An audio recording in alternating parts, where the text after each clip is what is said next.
Ассалаумағалейкум достар, сіздермен бірге Еркок KZ. Бүгін біз Free Fire'дан адам шақыруды көрсететін боламын. Оң жақ төбеде екі адамның суреті тұр.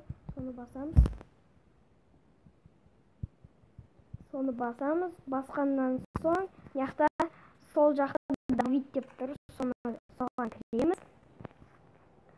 Кіргеннен соң, мына жерден андай плюстар тұр. Мысалға мен біреуін бастым. Друзьяға қосылды маған. Ал енді мынаяқтан оң жақта төбеден андай двоені басамыз.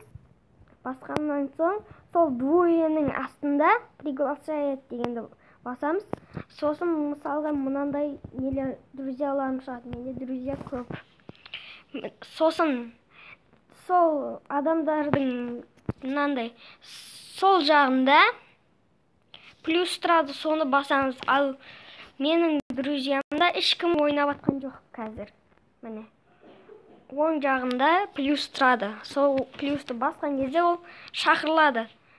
Сөйтіп ол адам кіреді ойынға. Сөйтіп екеуіңіз ойнайсыздар. Ал оның дауыстарын қайтып естуді көрсетейін. Мына не істейсіздер? Алып қойыңыздар. Сосын болды. Ал қайтып бүгінге осы. Ал бұл екілік адамнан шығуды көрсетейін. Мына астында выход деп тұрады, соны басамыз, шығамыз. Бүгінге осы. Сау болыңыздар. Сіздермен бірге Еркок KZ. Құру көріп кетпей лайк басыңыздар. Саламат болыңыздар.